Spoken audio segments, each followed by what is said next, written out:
wabarakatuh. Alhamdulillahi rabbil alamin wa afdhalus salati wa atammut taslim ala sayyidina Muhammad wa ala alihi wa sahbihi ajma'in. Allahumma akhrijna min zulumatil wahmi wa akrimna binuril fahmi waftah alaina bima'rifatil ilmi waj'alna mimman yastami'una al-qawla fayattabi'una ahsana.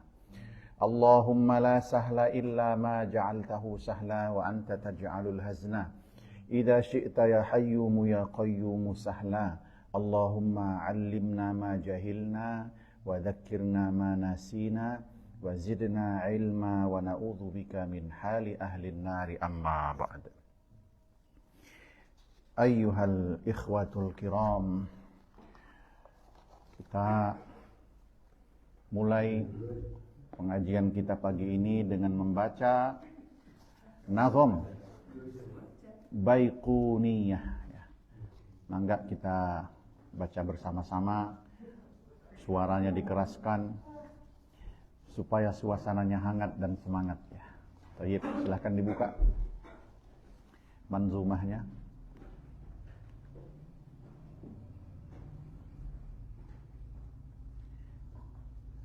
Baik, Al-Manzumatul Baiquniyah.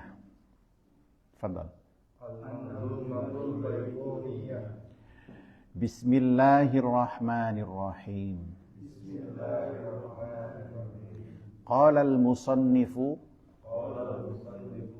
Umar bin Muhammad bin Futuh Al-Baiquni Ad-Dimashqi Asy-Syafi'i rahimahullah wa nafa'anallahu bi'ulumihi fid daraini amin. Baik, nabda bersama-sama ya.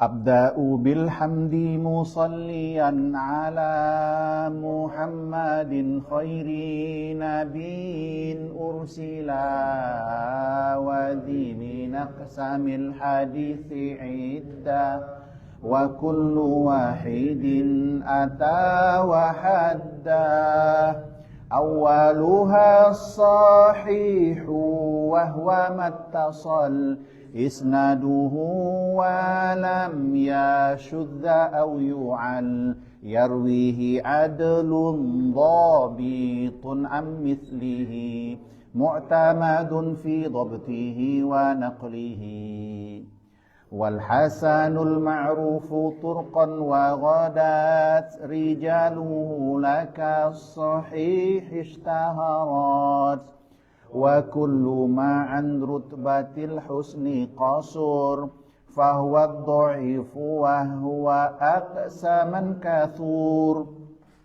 wa ma udhifa lin-nabil marfu'u wa ma litabi'inhu wal maqtu'u wal musnadul muttasilul isnadi min rawihi hatta al-mustafa wa lam yabin wa ma bi sam'i kulli rawin yattasil isnaduhu lil mustafa fal muttasil musalsalun qul ma'ala wasfin ata mithlu ama wallahi ambanil fata kadzaka qad haddatsanihi qaima aw ba'da an haddatsani tabassama azizu marwi ithnaini aw thalatha mashhuru marwi fawqa ma thalatha mu'an'anun ka'an sa'idin an karam wa mubhamun ma fihi rawin lam yusam wa kullu ma qallat rijaluhu ala wa ضده ذاك الذي قد نزل وما أضفته إلى الأصحاب من قول وفعل فهو موقوف زك ومرسل منه الصحابي سقط وقل غريب ما روى راو فقط وكل ما لم يتصل بحالي إسناده منقطع الأوصال والمعضل الساقط منه اثنان وما أتى مدلسا نوعان الأول الأسقاط للشيخ وأن ينقل عمن فوقه بعن وأن والثاني لا يسقطه لكن يصف أوصفه بما به لا ينعرف وما يخالف ثقة به الملا فالشذ والمقلوب قسمان تلا إبدال راو ما براو قسم وقلب إسناد لمتن قسم والفرد ما قيدته بثقة أو جمع أو قصر على روايتي وما بعلة يومض أو خفا معلل عندهم قد عرفا وذو اختلاف سند أو متن مضطرب عند أهيل الفن والمدرجة في الحديث ما أتت من بعد ألفاظ الرواة اتصلت وما روى كل قارن عن أخيه مدبج فاعرفه حقا وانتخيه متفق لفظا وخطا متفق وضده فيما ذكرنا المفترق مؤتلف متفق الخط فقط وضده مختلف فحش الغلاط والمنكر الفرد به راو غدا تعديله لا يحمل التفردا متروكه ما واحد به انفرد واجمعوا لضعفه فهو كرد والكذب المختلق المصنوع على النبي فذلك الموضوع وقد أتت كالجوهر المكنون سميتها منظومة البيقوني فوق 30 ب4 أتت أقسامها تمت بخير ختمت وقد أتت كالجوهر المكنون سميتها منظومة البيقوني فوق 30 ب4 أتت أقسامها تمت بخير ختمت. Alhamdulillahirrabbilalamin. Baik, kita sekarang sudah masuk ke bait nomor 5. Bait nomor 5 perhatikan. Bait nomor 5. Wal hasanul ma'rufu turqan wa ghadat rijaluhu laka sahih ishtaharat. Ya. Mengenai hadis apa tuh? Hadis hasan. Wal hasanu, adapun hadis hasan. Al ma'rufu turqan, diketahui jalannya. Ma'ruf itu diketahui ya. Tak kenal maka ta'aruf. Ma'ruf ya, arafa. Tariqnya ma'ruf, terkenal jalannya. Wa ghadat rijaluhu, tapi salah satu nanti di antara perawi-perawinya la kas-sahih ishtaharat, tidak seperti perawi dalam hadis sahih yang sudah masyhur. Baik, penjelasannya bagaimana? Kita lihat di kitabnya. Bait nomor 5. Contohnya, kita kasih contoh langsung. Kasih contoh, misal Dzalika, contoh hadis hasan. Perhatikan, akan dibacakan sebuah hadis dalam Sunan Abu Daud nomor 2042. Haddatsana Ahmad bin Salih. Berarti Abu Daud bilang haddatsana Ahmad bin Salih, telah meriwayatkan kepada kami Ahmad bin Salih. Ahmad bin Salih tidak masalah, hadisnya sahih. Kata beliau, qara'tu ala Abdullah bin Nafi', aku membaca di depan Abdullah bin Nafi'. Ini dia, Abdullah bin Nafi' ini rada bermasalah. Abdullah bin Nafi' bilang, akhbaroni ibnu Abi Dza'bin. Tidak masalah orang ini. An Sa'adinil Muqburi. Tidak masalah juga orang ini. An Abi Hurairah, sahabat tidak kita bahas, tak boleh bahas sahabat, enggak ada sahabat yang bermasalah, ya. Yang bermasalah itu bis merek sahabat tuh yang Jakarta Cirebon terlalu ngebut, ya. Kalau sahabat Nabi tidak ada yang masalah, ya. Qala berkata, Abu Hurairah berkata, qala Rasulullah sallallahu alaihi wasallam, Nabi telah bersabda, la taj'alu buyutakum quburan. Jangan kalian jadikan rumahmu seperti kuburan. Apa rumah seperti kuburan? Enggak pernah dibacain Quran. Ya. Hati-hati, rumah itu seperti kuburan kalau enggak pernah dibacain Quran. Tapi hadis ini hasan. Lihat ada berapa tingkat. Abu Daud dapat dari Ahmad bin Saleh. Ahmad bin Saleh dapat dari Abdullah bin Nafi'. Abdullah bin Nafi' dapat dari ibnu Abi Dza'bin. Dapat dari Sa'id bin Maqburi, dapat dari Abu Hurairah, 5 tingkat.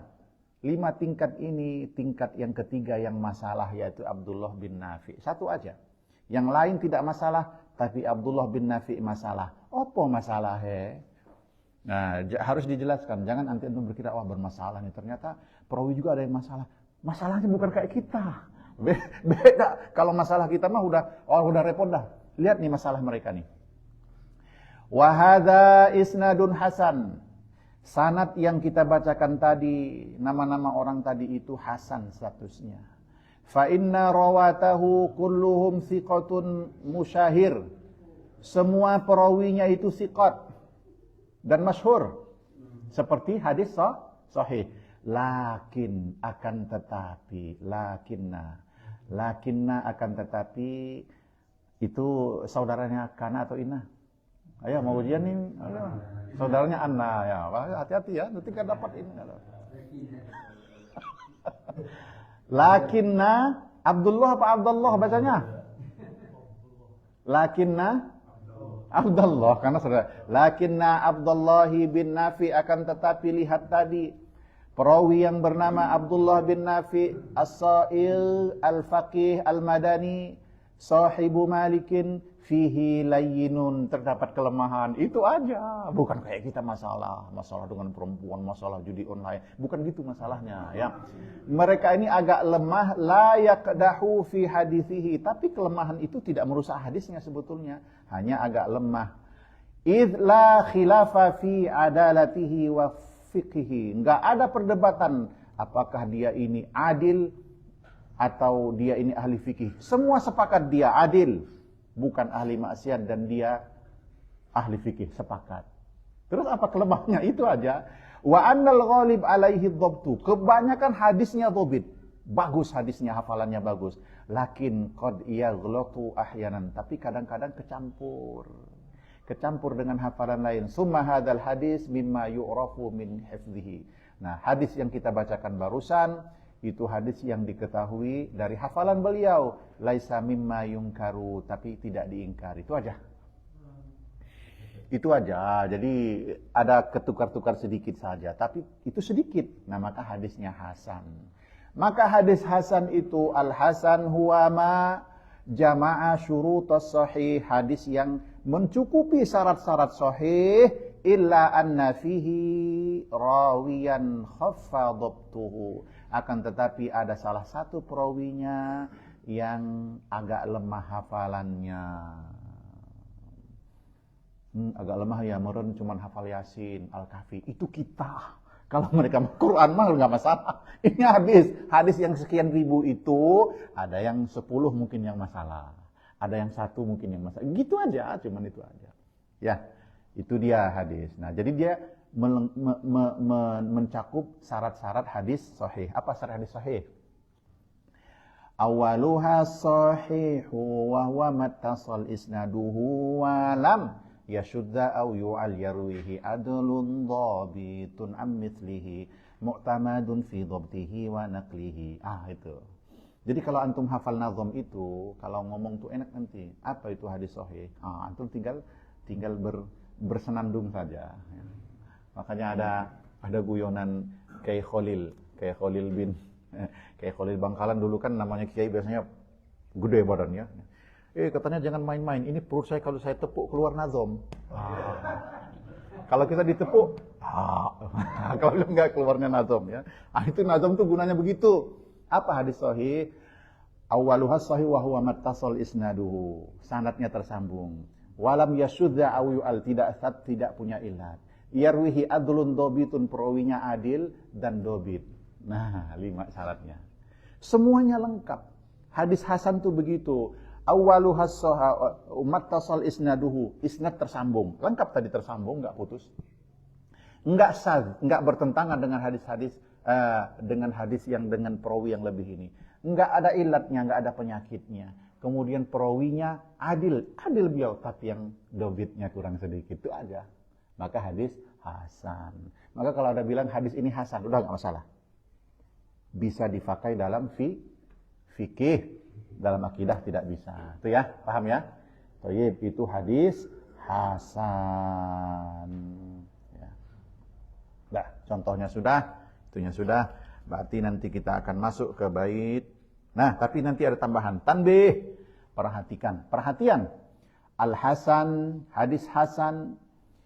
Idza ta'addadat turuquhu, kalau banyak hasan, tapi ada banyak berapa? 3 ke atas ya. Banyak nih hadisnya hasan semua.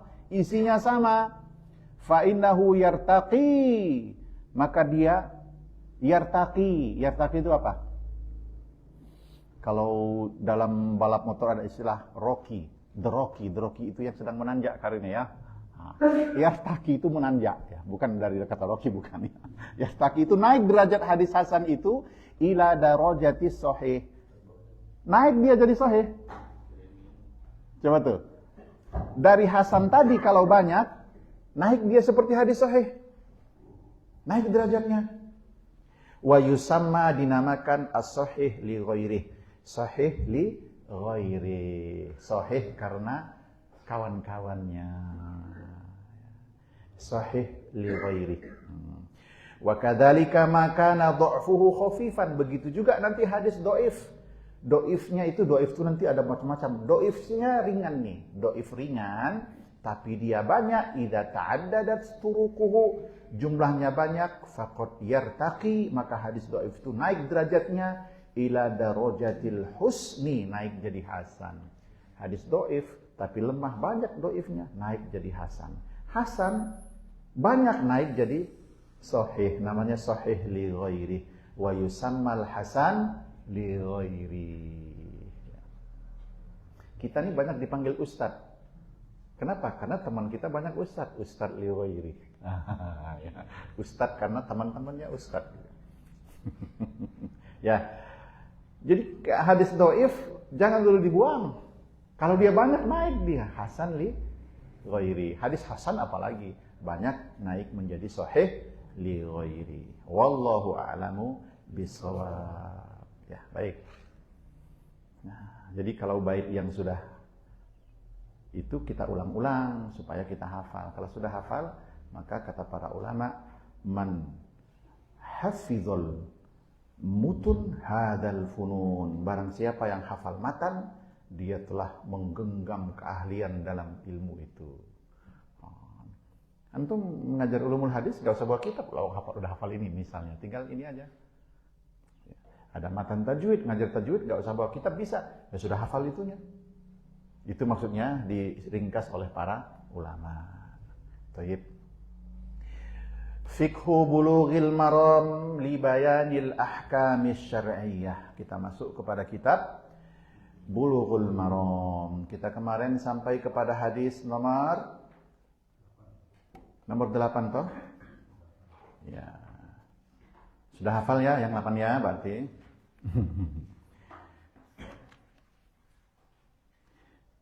Tapi di saya batasnya bukan 8 enggak? Di saya sudah sampai nomor 10 sekarang. Ya, thayyib. Bismillahirrahmanirrahim. Qala al-muallifu rahimahullah wa nafa'ana Allahu bi'ulumihi fid dharain amin. Bab kita hadis ke-10 mengenai taharatul hirrah. Sucinya kucing.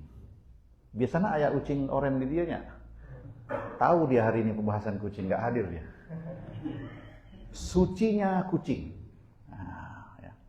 Hirrah. Hirrah itu bahasa Arab artinya kucing rumah. Kalau kucing hutan disebutnya sinaur. Sinaur ya. Kalau kucing rumah hirrah. Ya.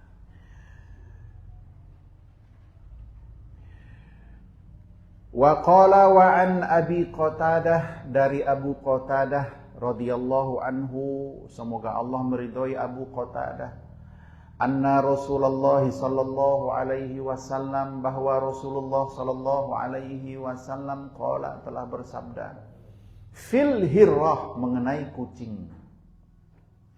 Apa sabda beliau? Innaha, sesungguhnya hirrah, sesungguhnya kucing, laisat binajasin, laisat bukan najis. Laisat saudaranya inna atau kana? Kana. Ada siap ujian Kang, ada ya. Laisat binajasin, kucing itu tidak najis. Innama hiya minat tawafin, sesungguhnya hanyalah kucing itu sebagian dari tawafin alaikum. Apa itu tawafin? Tawafin itu jamak daripada tawaf. Tawaf apa? Muter-muter. Sabbahaha bil khadim, Allah menyamakan kucing itu dengan khadim, sebab pembantu juga disebut mutawif, mutawafin. Disamakan. Alladzi yatufu fil baiti, yang muter-muter aja dalam rumah, kan khadim pembantu. Makanya keliling Ka'bah itu disebut tawaf, sebab berputar. Pembantu di rumah aja, dapur, kamar, ruang tamu terus muter aja dia kan. Bersihkan ruang tamu, bersih, masuk ke dapur, dapur bersih, masuk ke kamar, kamar bersih, ruang tamu kotor lagi, muter lagi gitu kan ya. Gitu. Kucing kayak sama. Kucing sama. Main dia di mana, main di kamar, main di mana, muter-muter di mana kucing. Di sekitar kita. Akhrajahul arba'ah. Hadis ini dikeluarkan oleh imam yang 4. Thayyib, arba'ah apa? Masih ingat? Diriwayatkan oleh Imam Arba'ah. Ingat rumus asalnya 7. Coba Arba'ah apa, ada ingat? Ahmad, Bukhari, Muslim, Abu Daud, Nasai, Tirmidzi. Itu yang 7 kan? Nah, itu 7 imam. Kalau disebut Arba'ah, min adat salasah ula. 7 dikurangin 3 yang awal. Dikurangin Imam Ahmad, Bukhari, Muslim. Tuh, berarti diriwayatkan oleh imam yang 4 itu Abu Daud, Nasai, Tirmidzi, Ibnu Majah. Itu diriwayatkan imam yang 4 ya. Thayyib. Akhrajahul arba'ah. Ya.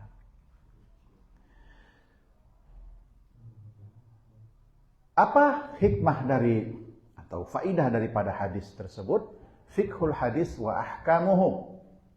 Pemahaman dari hadis dan hukumnya. Al-awwal, yang pertama, al-hadithu. Hadis tersebut yadullu ala, menunjukkan kepada taharatil hirrah, sucinya kucing. Suci ya, suci buat tawaf, buat berada di sekitar kita. Bukan suci dagingnya halal, bukan. Ya. Hati-hati, ada orang di Sumatera Selatan di mana ya jualan daging kancil. Ternyata kucing, baru ketahuan. Keliling kan kancil kecil, daging kancil dijual keliling. Di sana biasa orang jualan. Kalau zaman saya kecil daging menjangan, rusa tuh banyak. Pagi-pagi bawa sepeda motor sama timbangan. Masih ada bulu-bulunya, masih ada kepalanya. Ya rusa jelas, daging rusa.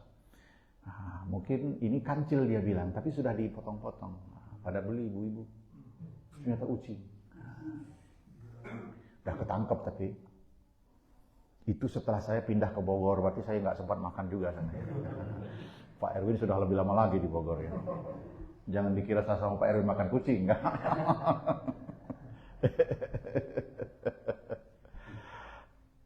Hadis tersebut menunjukkan sucinya kucing, artinya tidak najis, wa taharatu sa'riha, dan sucinya sisa kucing. Apa itu sisa kucing? Wa huwal baqi fil ina, apa yang tersisa dalam wadah ba'da syurbi minhu. Ada wadah berisi air, diminum kucing, air itu suci, pakai aja wudu nggak apa-apa. Itu maksudnya. Jadi suci airnya masih tohar, masih suci. Wa in basyarat najasan, ya, meskipun dia tadinya makan tikus, ngejilat pantat kucing lain, kucing kan begitu kan. Habis itu dia minum di situ kan najis. Kalau kita tahu iya, tapi kalau nggak tahu biarin aja, air tetap suci. Nah, jadi kalau kopinya dicicipin kucing nggak masalah. Nggak perlu pakai hadis lalat, kucingnya masukin semua dalam kopi keluarin, nggak bisa ya, itu mah lalat. Ya. Kalau kucing jangan tuh, ya nggak apa-apa, minum aja itu. Ya. Wa annahu la yuqayyidu li taharati fammihi bizaman. Sesungguhnya tidak ditakyid, tidak dibatasi kesucian mulut kucing itu dengan waktu. Artinya nggak usah nunggu waktu, ntar tunggu dulu dia habis, nggak usah. Suci kucing. Nah, paham ya? Tuh. Fil hadithi, dalam hadis tadi ta'lil terdapat illah wa isyarah dan petunjuk ila annahu ta'ala, bahwa Allah ta'ala lamma ja'alaha bimanzilatil khadim, ketika Allah menjadikan kucing itu kedudukannya sama dengan pembantu dalam hal tawaf itu, fi kasratil ittisaliha bi ahlil manzil, sebab kucing itu banyak berinteraksi dengan penghuni rumah. Kalau kita punya kucing, dia di mana aja kita sholat dia ikut ganggu, kita makan diganggunya. Kalau kita ke kamar mandi lupa nutup pintu, kucing masuk juga. Tempat tidur kita, kalau kita punya kucing, kita yang numpang, dia yang tidur di situ. Kapan mau tidur digeser dulu kucingnya gitu, Pak? Nah. Walima fi manzilihim khaffafallahu lidzalika. Oleh karena kedudukan kucing yang seperti itu, maka Allah meringankan hukumnya. Itu rahmat Allah bagi kita. Ala ibadihi, atas hamba-hambanya, bija'liha ghairu najasin. Allah menjadikan kucing itu tidak najis, raf'an lil haraj, untuk mengangkat kesulitan dari kita. Ya, nah, ya kalau ada sebagian ulama menyuruh kita, udah kucing jangan dipelihara. Nah, ya nggak tahu saya nggak ada ini. Sebab dalam Bulughul Maram seperti itu. Seperti itu kucing itu kedudukannya. Nah, tapi nanti ada lagi bulunya gimana? Sebab setiap bagian tubuh hewan yang lepas dari hewan itu ketika hewannya masih hidup, itu bangkai, artinya najis. Nggak boleh. Kalaupun hewannya halal itu bangkai. Misalnya kita punya sapi, ekornya lepas, bangkai ekornya buang. Maka nggak bisa kita pelihara sapi, kita cicil, potong buntutnya dulu. Bikin sop buntut juga dibanyakin airnya, habis airnya rasa kaldu digantung lagi. Besok lagi. Itu bangkai nggak boleh ya. Termasuk bulu. Kecuali bulu yang memang dimanfaatkan manusia seperti wol. Itu boleh. Tetapi kalau yang selain itu termasuk bulu kucing tetap najis. Kalau banyak, tapi kalau sedikit, ma'fu anhu, dimaafkan. Jadi kalau sudah bulu kucingnya kebanyakan itu mah sudah harus dibersihkan. Tapi kalau sedikit nggak masalah, dimaafkan. Banyak sedikitnya nanti uruf. Apa yang namanya banyak, apa yang namanya sedikit itu uruf. Uruf itu adat kita bagaimana? Oh ini banyak, ini sedikit, ya itulah banyak dan sedikit. Ya, bulu kucing. Gitu. Jadi dalam fikih itu ada istilah ma'fu anhu, dimaafkan. Kenapa? Itu mengangkat kesulitan. Sebab syariat itu ketika datang kesulitan, syariat itu melonggar. Ya, salat duhur 4 rakaat, asar 4 rakaat. Ketika ada kesulitan misalnya dalam perjalanan jadi longgar kan? Nah, boleh dijamak dan dikosor. Nah, syariat begitu. Asalnya semua transaksi itu harus ijab qabul. Misalnya, Pak Ridwan, saya beli motormu ya. Ya, kata Pak Ridwan, ini motor, ini STNK, ini BPKB, saya jual kepada antum dengan harga 5 juta dibayar kontan. Cet, saya kasih uangnya salaman. Trek. Kudu gitu. Namanya akad. Tapi buat yang kecil-kecil, yang kurang berharga bagi manusia, dimaafkan, kudu gitu. Lah repot di warteg. Kata tukang warteg, saya serahkan nasi setengah dengan telur, semur jengkol, mie goreng dengan harga 11.000 dibayar tunai. Saya terima, baru makan. Lebih repot lagi antum ke WC umum.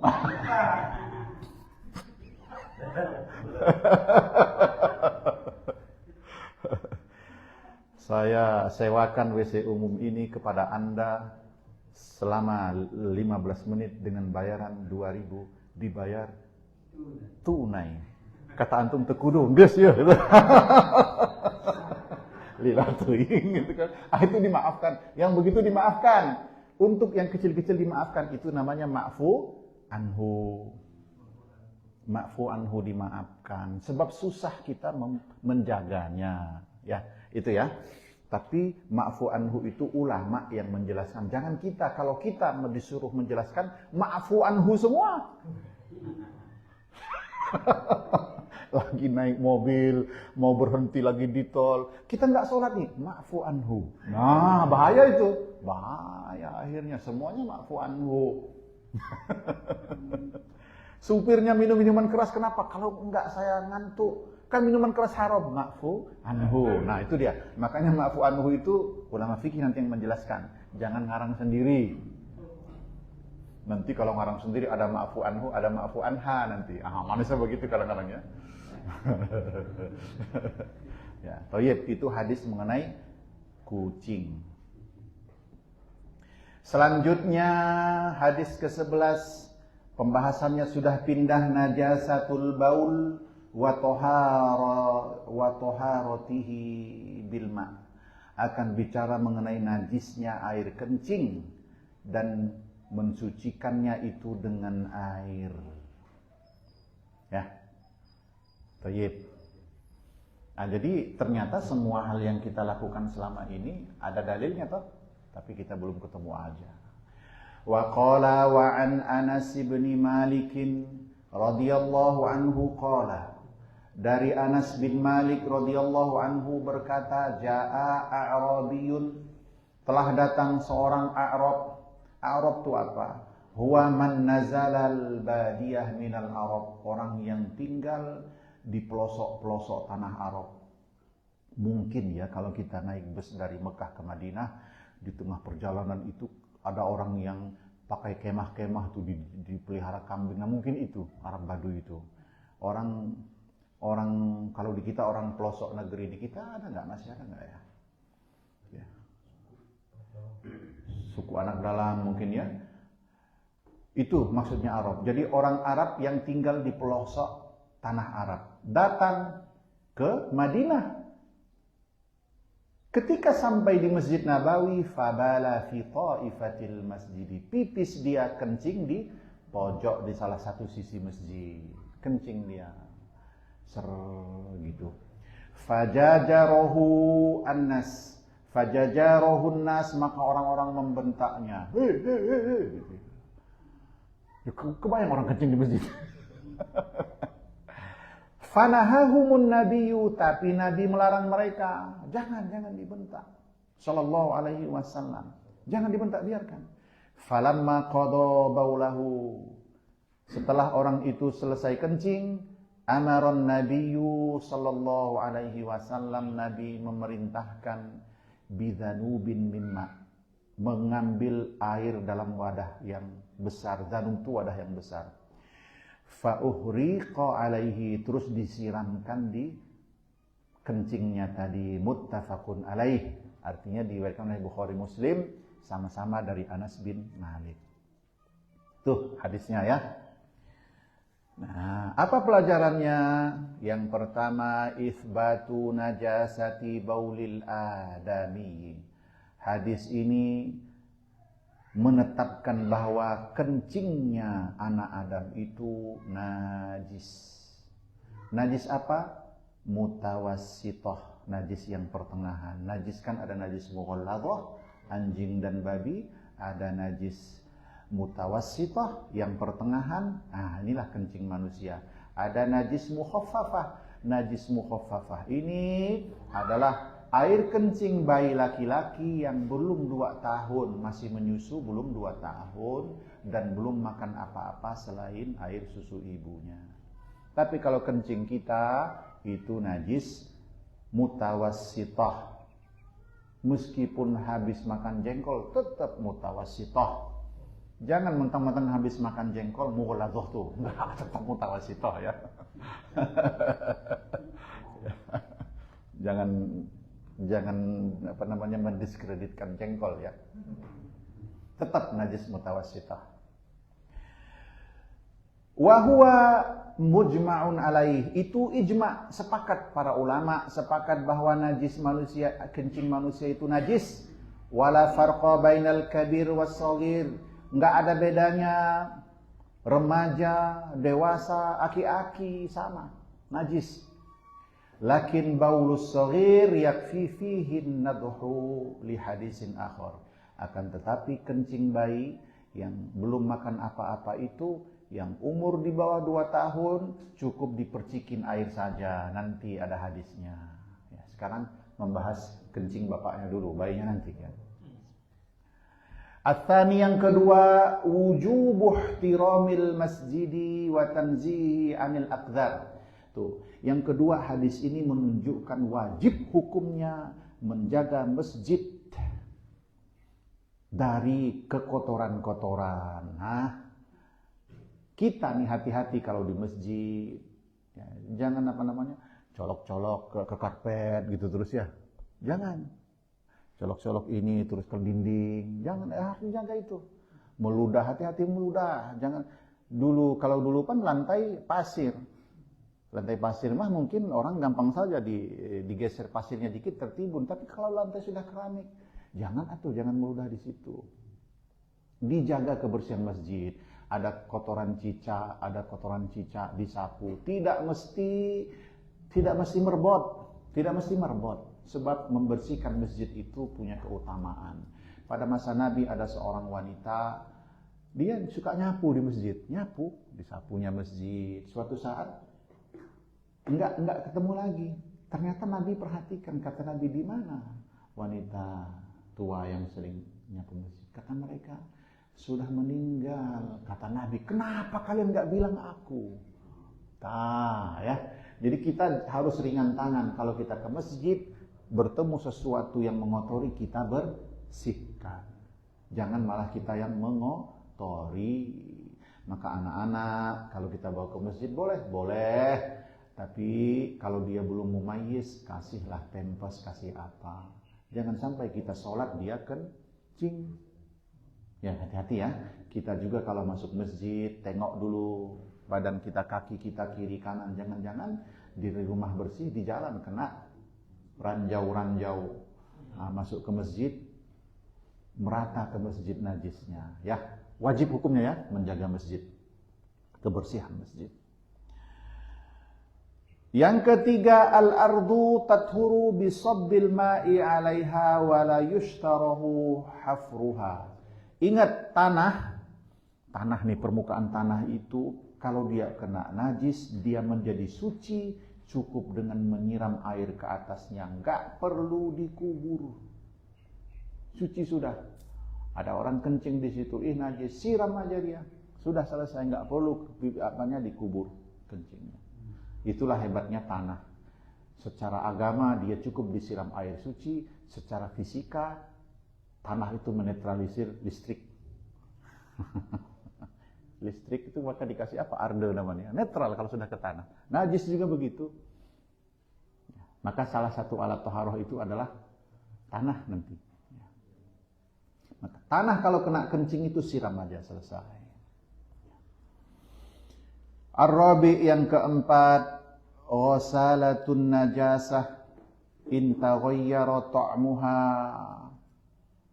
ya aw launuha aw rihuha fahiya najasah. Air bekas membasuh najis.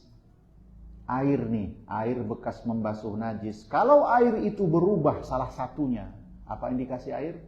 Rasanya berubah, atau warnanya berubah, atau baunya berubah, maka najis juga air itu. Ya, habis ada kena air kencing, dicuci pakai air, airnya kuning juga, najis itu air. Atau airnya pesing juga. Nah, kalau rasanya saya nggak tahu. Contoh rasa najis itu darah. Darah kita sering merasakan ya, gigi berdarah kan tuh asin. Itu najis itu. Ya, maka baiknya jangan ditelan, dibuang. Itulah najis indikasinya. Sampai dia nggak asin lagi, berarti sudah hilang. Sawa'un kanat taghayyur qalilan aw katsiran. Sama saja berubahnya itu air itu sedikit atau banyak. Wa idza lam tataghayyar, tapi kalau air bekas mencuci najis itu tak berubah, 3 indikasi itu. Fa in infasalat wa qad taharal mahal fahiya taharah. Kalau seandainya ada najis, kita siram pakai air enggak berubah. Lihat dulu, najis itu masih ada enggak di situ. Kalau najisnya itu masih ada, air itu najis. Kalau dia sudah enggak ada, air enggak berubah, air itu enggak najis.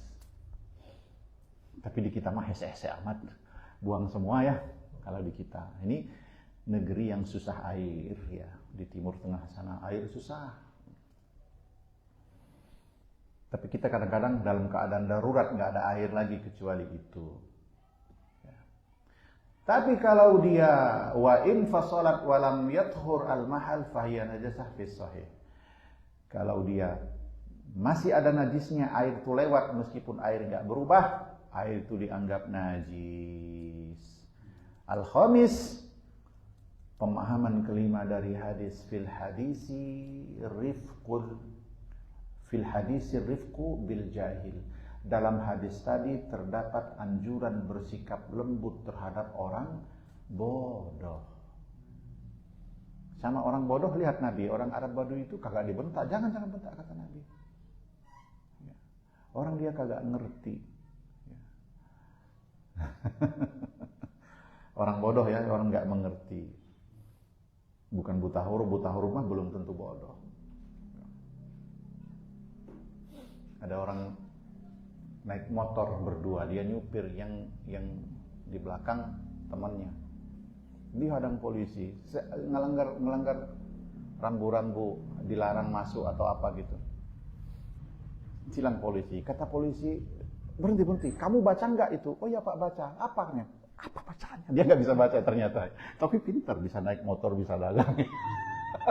Apa cepet apa bacaannya? Gitu kan ya. Bukan berarti itu ya. Orang bodoh itu tidak paham dia. Nah, kita disuruh bersifat rifkun, lembut. Contohnya Nabi tadi, nggak dibentak-bentak, tapi diajari. Jangan emosi duluan. Wa ta'limuhu ma yalzimu min ghairi ta'nif. Ajari dia tanpa kekerasan. Ajari tanpa kekerasan ya. Hati-hati. Wala idza'i idza lam ya'ti bil mukhalafah. Jangan disakiti selama dia tidak Ya'ti bil mukhalafah istighfaan, tidak menghina. Diajari malah ngejek, nah itu beda. Baru boleh agak keras kita. Ya. Au inadan, atau bandel, kepala batu. Wa fihi daf'u a'zamid darurain. Nah, maka kita boleh keras. Itu pun dalilnya daf'u a'zamid darurain bihtimali akhaffiha. Kita memilih dua hal yang buruk. Ya. Memarahi orang itu nggak boleh, tapi kalau nggak dimarahi akibatnya lebih berat. Pipis terus dia di situ, terpaksa dimarahin. Kalau nggak, ajari dulu dengan lembut, itu caranya ya. Jadi jangan langsung, nggak boleh langsung. Ada orang ngerokok di seragam masjid, nggak pakai nanya-nanya, ditempeleng. Ngapain kamu, syaiton? Kata gitu. Ya dia kagak ngerti bahwa ngerokok itu misalnya ya meskipun ada beberapa pendapat mengenai rokok ya, sampai separah itu pendapat Pak Marbotnya, dia nggak paham. Ya jelaskan, jangan ditabok dulu, kasihan apalagi kalau rokoknya sampai masuk, keselak dia, pok gitu. Hati-hati ya, itu cara mengajarkan orang yang bodoh atau tidak mengerti. Thayyib. Hadis berikutnya nomor 12. Hadis nomor 12 yaitu taharatul hut wal jarad wal kabd wattihal. Hadis ini akan menjelaskan sucinya al-hut. Hut itu biota laut. Biota laut, ikan, rajungan, semua biota laut, anjing laut, singa laut, kuda laut, semua ya. Kecuali kapal selam, kata orang Batak. Itu pun karena terlalu keras. Kalau lembut, kumakan pula. Ya. Hut itu biota laut, itu suci, halal dimakan. Wal jarod, jarod teh belalang.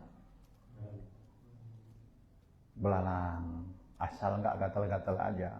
Kalau yang alergi jangan. Di Gunung Kidul Jogja ada jualan belalang goreng. Nah, kayak makanan ringan aja digoreng. Mau beli berapa? Satu plastik berapa? Dimakan aja kriuk gitu. Tapi kalau nggak biasa, kumahanya gitu ya. Takutnya habis makan belalang lompat-lompat kita. Tapi enggak, kalau dihalalkan dia tidak akan pengaruh kepada pemakannya. Kecuali hewan yang diharamkan, itu ada salah satu rahasia di balik itu. Ya, babi itu diharamkan.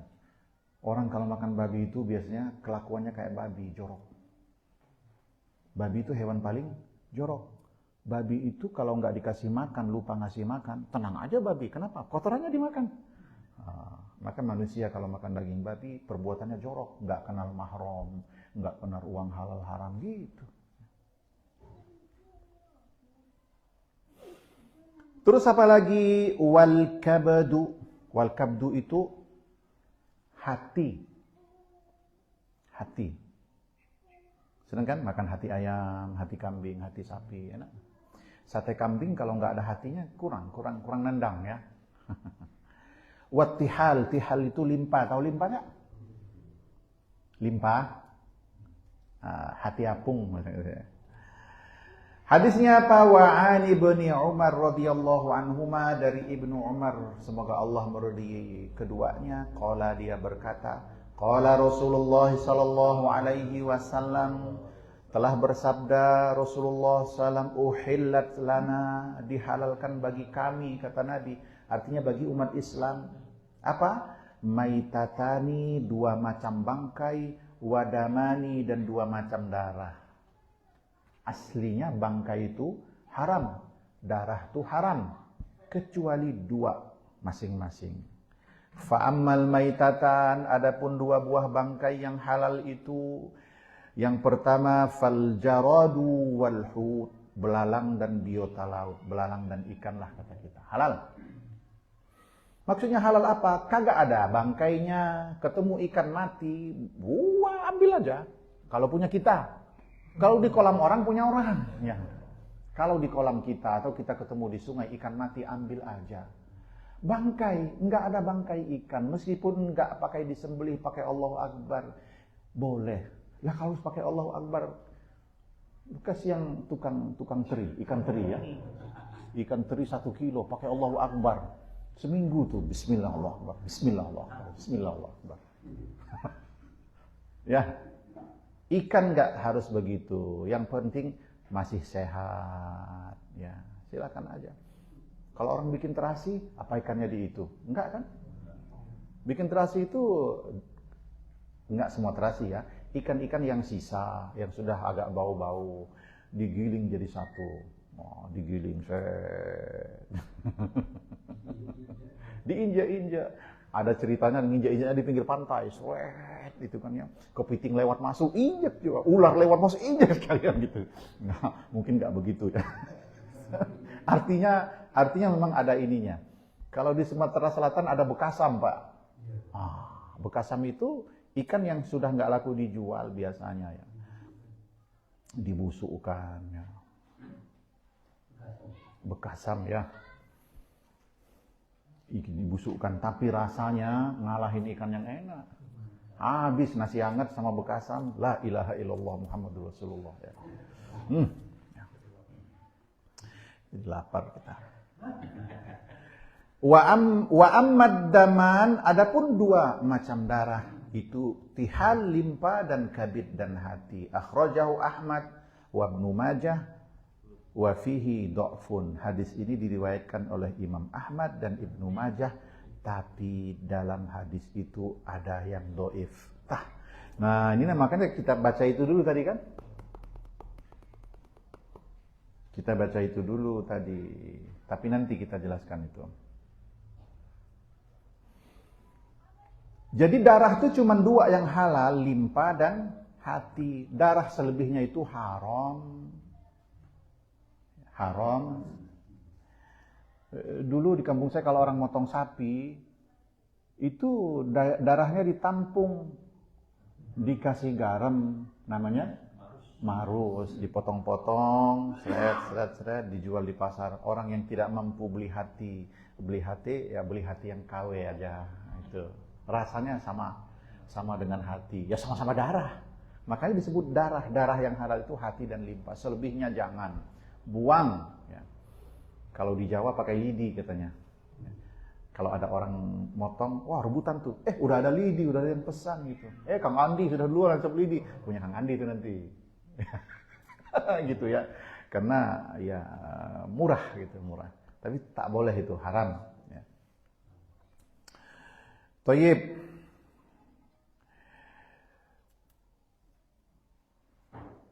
Maitatan, kata Nabi, 2 bangkai halal. Apa itu namanya bangkai? Wahia ma faraqal hayah, yaitu makhluk yang ditinggalkan oleh nyawanya, ruhnya keluar, hatfa amfihi au bisababi ma, yaitu karena napasnya terhenti atau sebab lain kecuali biduni dzabhin syar'iyyin, tanpa penyembelihan yang syar'i. Itu namanya bangkai. Hewan, ayam ketabrak itu bangkai. Ya. Nah, maka hati-hati kalau ayam ketabrak terus dipotong, gimana tuh? Matinya ketabrak atau kepotong? Ketabrak. Kata yang nggak mau makan ayam, kata yang mau makan ayam, nggak saya potong tadi. Nah, maka harus ditunggu dulu, namanya hayatun mustaqirrah. Hayatun mustaqirrah itu misalnya ditembak masih jalan, ketabrak masih jalan, keok lari, ada potong aja nggak apa-apa. Tapi kalau ketabrak, bruk, jangan dipotong, udah itu bangkai statusnya.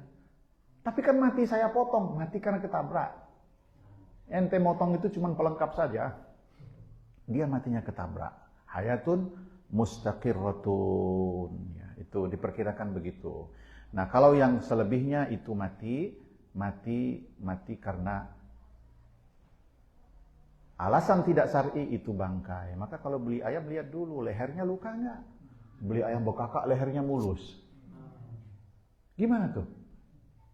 Itu mah nggak dipotong, itu ayam Mati kaget mungkin kan? Mati putus asa dia. Maka ada cara pemotongan yang saya nggak tahu gimana statusnya. Jadi ayam itu kan banyak, mau motongnya hesek satu-satu. Akhirnya gimana? Ayam itu ditaruh di sebuah ruangan, dikasih air sebatas lututnya ayam. Ayam masuk, setrum, truk, pingsan semua tuh. Baru digantung, tak, nanti gantungan yang jalan. Tukang potong tinggal nunggu aja, tret. Pertanyaannya, ayam ini mati dipotong, mati kesetrum. Siapa bisa mastiin? Itu dia. Termasuk nanti antum kalau motong kambing, hari raya Idul Adha motong kambing, jangan langsung dikuliti. Dipotong langsung digantung. Jangan-jangan matinya bukan karena dipotong, tapi kan sakit antum kuliti itu, mati dia. Tunggu dulu selesai baru nyawanya lepas, biasanya di sela-sela jarinya ditusuk pisau. Kalau ditarik tuh masih hidup. Kalau sudah diam tuh sudah mati, baru dikuliti. Jangan langsung digantung, dikuliti. Dia mati karena dikuliti, statusnya bangkai. Begitu pula dalam fikih, kalau hewan dipotong pisau diangkat, dihitung 2 kali potongan tuh nggak boleh. Maka jangan dulu angkat pisaunya, sebab penyembelihan tidak syar'i.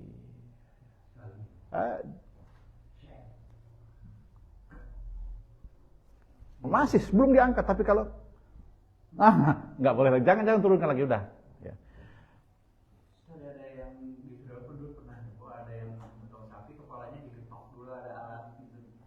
Nah itu dia, kita ragu mati karena apa itu? Mati karena apa? Jadi ada penelitian ini guru saya cerita, ada penelitian dipasang chip di kepala sapi.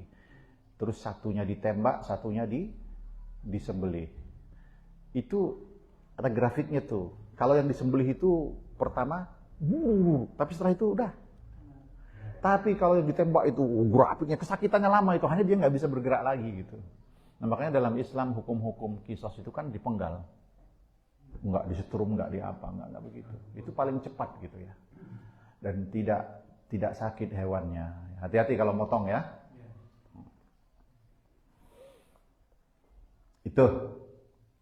Itu namanya mayit. Nah mati sakit. Nah tapi kecuali belalang dan ikan tadi. Belalang dan ikan. Jadi kalau ketemu ikan mati, ambil aja. Kalau di sungai silahkan. Ya, banyak matinya. Di depan ada orang lagi motas. Tahu motas nggak? Meracun ikan. Ambil aja, nggak apa-apa, nggak bahaya. Ya saya pengalaman makan ikan potas ya nggak bahaya. Sekarang nggak ada lagi orang Nuba itu dilarang. Kemudian pelajaran apa dari hadis tadi? Al-awwalu, yang pertama, ad-damus sa'il najasun. Ingat, darah yang mengalir itu hukumnya najis. Maka ketika dipotong, darah yang mengalir itu hukumnya najis. Kalau najis sudah buang. Najis buang. Dulu kalau ada motong ayam, orang-orang yang punya kutil cepat-cepat mau nginjek darahnya, obat kutil. Nggak tahu benar nggak ya. Najis itu, darah yang mengalir itu najis. Nah kalau hati itu kan nggak mengalir tuh, darah tapi nggak mengalir, diam. Limpa juga begitu. Sawaun kana minal insan au minal hayawan, sama aja darah ngalir itu dari manusia atau dari hewan. Wa yustasna, tapi dikecualikan al-kabdu wattihal, hati dan limpa. Yang kedua, atsani al-maitatu najasah, bangkai itu hukumnya najis. Wahia kullu hayawan mata bi ghairi zakatin syar'iyyatin, yaitu hewan yang disembelih tanpa penyembelihan yang islami. Wa yustasna maitatal adami wa ajza'uhu, tapi dikecualikan bangkai manusia, juga dikembalikan. Manusia itu meskipun matinya bukan karena disembelih, tetap bukan najis. Tapi artinya bukan najis itu bukan buat dimakan. Nah, saya khawatir salah mengartikan ini, Sumanto. Semua bangkai itu haram kecuali manusia, ikan dan belalang. Boleh dimakan semua, bukan begitu ya. Ikan belalang boleh, tapi kalau bangkai manusia itu dia itu tidak najis, artinya mau dibawa ke masjid kan disolatin silahkan, nggak apa-apa, tapi bukan buat dimakan. Bukan buat dimakan. Kalau ikan belalang tadi. Jadi kalau salah mengartikan hadis dimakan juga nanti manusia ya. Makan enak kita kemarin, kenapa? Makan almarhum si ini, Masya Allah gitu kan ya. Almarhum tapi antum makan ya.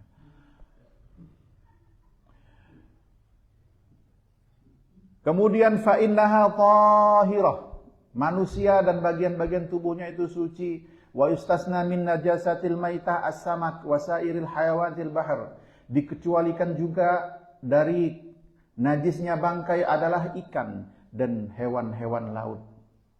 Allati la ta'ishu illa fil ma', hewan laut yang tidak bisa hidup kecuali di laut, di air laut. Maka kalau ketemu ayam, bangkai laut halal. Enggak, ayam itu bukan di laut aslinya. Ayam itu di darat, jatuh dari kapal, ya najis tetap meskipun di laut. Kama yustasnal jarad, sebagaimana juga belalang dikecualikan. Fa inna maitatahu ghairu najasah, bangkai belalang itu tidak najis. Wa yahillu akluha, boleh dimakan. Itu ya. Tapi kita mah sudah jarang ya makan belalang. Boleh dicoba kalau ada, biar hafal. Kalau enggak kita ragu, belalang halal enggak ya? Udah makan aja sekali. Nanti ingat terus, halal aku pernah makan gitu. Ya, pernah makan Pak? Iya, ya. Kalau kecil dibakar kan? Rasa ikan teri ya? Oh.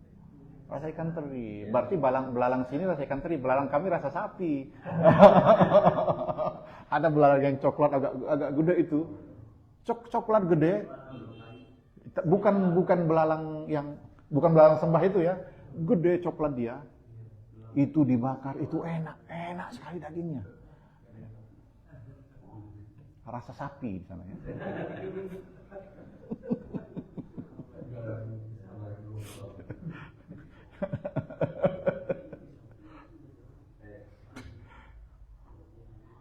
Gitu ya. Lalu hadis tadi disebutkan wa fihi dha'fun. Tuh, gimana ceritanya? Li'anna wal hadisu dhaif, hadis ini dhaif. Kenapa? Li'anna fi sanadihi rajulun dhaif. Karena di dalam rangkaian periwayat-periwayatnya itu terdapat seorang yang dhaif. Dhaif itu berarti tidak memenuhi 5 syarat sahih itu. Itu aja kan? Lakinnahu jaa mauqufan fi hadisin akhar. Akan tetapi ada hadis lain yang bunyinya seperti ini, mauquf. Mauquf itu bukan Nabi bersabda, tapi sahabat yang ngomong. Tapi itu hadis juga mauquf. Mauquf itu bisa sahih juga. Ya, ada hadis lain yang mauquf. Fal mauqufu asah, sementara hadis mauquf itu sahih. Qala al-Baihaqi rahimahullahu ta'ala. Imam Baihaqi berkata rahimahullahu ta'ala, isnadul mauquf sahih. Hadis mauquf itu bisa sahih. Jadi enggak sampai ke Rasulullah, berhenti di sahabat, tapi sahih kata Imam Baihaqi. Wa huwa fi ma'nal musnad, yaitu disebut musnad, nyampai ke Nabi juga. Sebab sahabat itu ya ketemunya sama Nabi. Ya. Jadi hadis ini dhaif tapi sahih dari jalur lain. Berarti tetap berlaku itu tadi, bangkai itu, darah itu ya seperti itu ya, bangkai itu haram kecuali di situ disebutkan apa? Darah itu haram kecuali bangkai itu haram kecuali belalang dan ikan, darah itu haram kecuali limpa dan hati. Ya. Dah, itu aja. Jadi kalau motong kambing, sapi, cari limpanya, cari hatinya. Kalau empedunan, ulah. Ya. Tapi kalau motong kambing rebutan bapak-bapak muda itu, nyari empedu. Obat kuat, ditelan aja gitu ya. Enggak masuk yang dihalalkan itu empedunya. Ada lagi yang apa? asuransinya. Kalau motong kambing nyari asuransinya. Asuransinya tahu. Masa depannya itu. Oh, cari itu. Nggak tahu gimana cara masaknya, digorengnya gitu-gitu aja, direbus. Torpedonya gitu ya. Tayyib. 8 menit lagi masuk nggak nih hadis lagi? Satu hadis lagi tanggung nih. Oh ini masih mengenai hewan juga.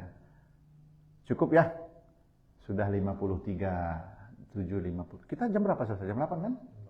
7.53. Wallahu a'lamu bisawab. Indakumus su'al? Mafi? Masya Allah. Nomor hadisnya kok beda dari sini? Ya, jadi nomor hadis itu bisa beda-beda tergantung cetakan. Sebab manuskrip aslinya nggak pakai nomor. Manuskrip aslinya nggak pakai nomor. Jadi siapa yang mengeluarkannya dari manuskrip? Nggak masalah. Di situ nomor berapa? Hadis belalang tadi nomor berapa di antum? Oh, di saya nomor 12. 15? Oh, di saya 12. Nggak apa-apa. Antum tandain aja, nanti ketemu itunya.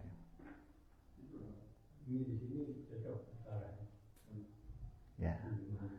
Baik. Rabbana taqabbal minna ta'limana wa ta'allumana waghfir lana dhunubana wa liwalidina wa limasyayikhina wa liauladina wansur ikhwanana almustad'afina almujahidina fi Filistin wa fi sairil makan waj'al auladana auladan salihin warzuqna birrahum wa la tabtalina fihim ya karim Rabbana ya Rabbana Rabbana ya Rabbana Subhanakallah bihamdika wa ashhadu an la ilaha illa anta astaghfiruka wa atubu ilaik. Wassalamualaikum warahmatullahi wabarakatuh.